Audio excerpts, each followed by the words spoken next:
कप्तान का इक्तदार शुरू हो चुका है। पूरा पाकिस्तान सड़कों पर निकल चुका है। दमादम मस्त कलंदर शुरू हो चुका है। इस्लामाबाद को सील कर दिया गया है। पूरे मुल्क से काफिले रावलपिंडी पहुंचना शुरू हो चुके हैं। इंपोर्टेड हुकूमत पर खौफ तारी है और कप्तान जख्मी हालत में खुलकर मैदान में आ गया है। नई एस्टैब्लिशमेंट के साथ राब्ते शुरू हो चुके हैं। चार्टर ऑफ डिमांड नई एस्टैब्लिशमेंट के सामने रख दिया गया है।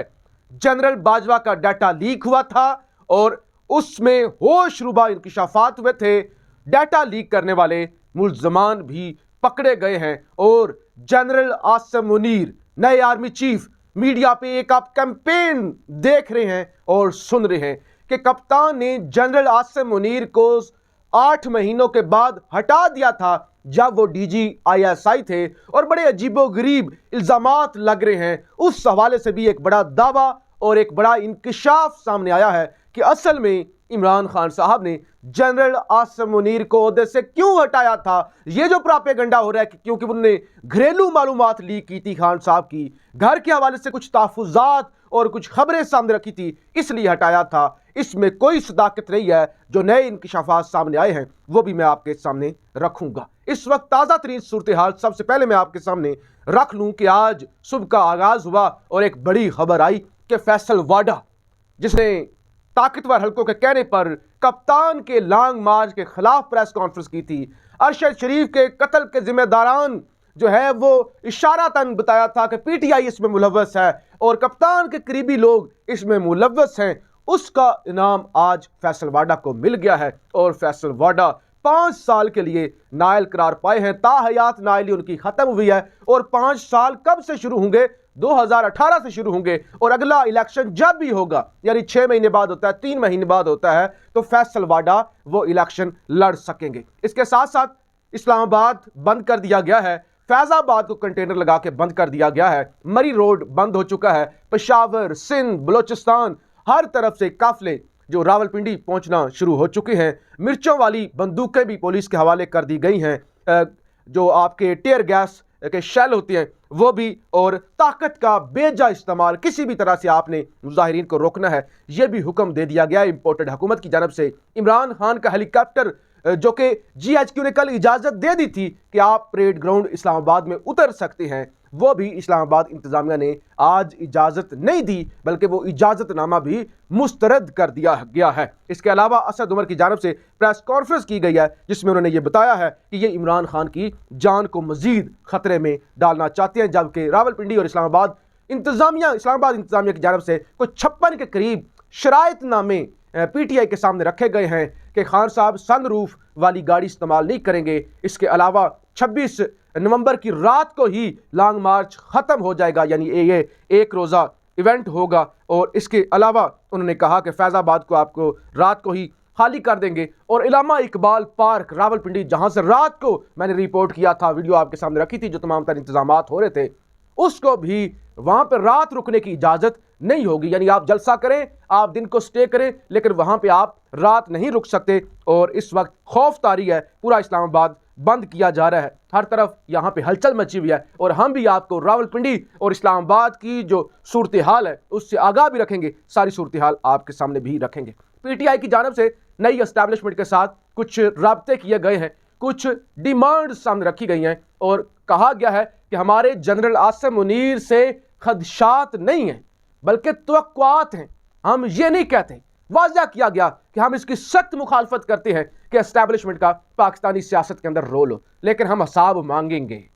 हमारे तवक्कुआत हैं कि नए आर्मी चीफ आ चुके हैं तो अब मुल्क इलेक्शन की तरफ जाएगा। पिछले 8 महीनों में जो मुजालिम हुए हैं, जो कत्लो गारत हुई है, जो रियासती जबर हुआ है, जो सहाफ़ियों को मारा गया है, जो आज़ादी इज़हार राय को दबाया गया है, जो मुल्क माशी तौर पर तबाह हुआ है, इसका हिसाब दिया जाएगा। और इसको बेहतर करने के लिए, सारी की सारी सूरत हाल से निकालने के लिए पाकिस्तान में एस्टैब्लिशमेंट जो है वो किरदार अदा करेगी। और हम तब तक जनरल आसिम मुनीर पर कोई कमेंट नहीं करेंगे जब तक हम उनका कोड ऑफ कंडक्ट देख ना लें कि वो किस तरह काम कर रहे हैं, गैर जानबदारी से कर रहे हैं या किस तरह से कर रहे हैं। तो हमारी तवक्कुआत हैं। और रात को भी आपको पता है कि मुलाकात हुई थी सदर आरिफ अलवी साहब की और नए आर्मी चीफ की, तो जाहिर है उसमें भी खान का बड़ा वाज़िया पैगाम दिया गया है और खान की तकरीर जो कल खान तकरीर करेंगे उसमें भी खान की तकरीर के अंदर जो मेन फोकस होगा वो यही होगा कि अरशद शरीफ के कातिलों को इंसाफ मिले, आजम स्वाति के साथ जो जुल्म हुआ,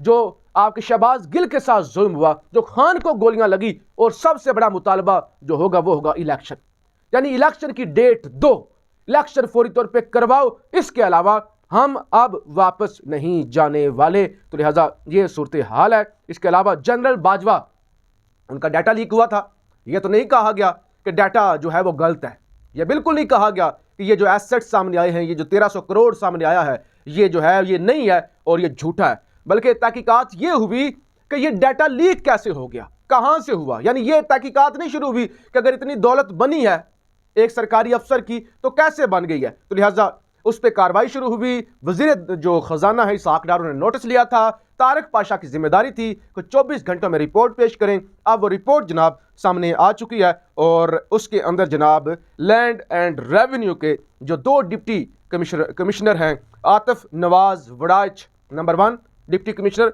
आतिफ नवाज वड़ाइच, नंबर 2 जहूर अहमद, इन दोनों को ओहदों से हटा दिया गया है और इनके सिस्टम चेक किए गए हैं, उनके लॉगिन और पासवर्ड चेक किए गए हैं, जिससे यह तस्दीक हुई है कि इन दोनों के कंप्यूटरों से, इन दोनों के सिस्टमों से ये जनरल बाजवा का जो डाटा है वो लीक हुआ है। ये तमाम तर सूरत हाल जनाब सामने आ रही है। और इसके अलावा जनाब नए आर्मी चीफ का नोटिफिकेशन जारी हो चुका है और 29 नवंबर से जनरल आसिम मुनीर मुल्क के 17वें जो है वो आर्मी चीफ होंगे, जबकि साहिर शमशाद का भी नोटिफिकेशन जारी हो चुका है, वो 27 नवंबर से उनका जो नोटिफिकेशन है वो जारी हुआ है।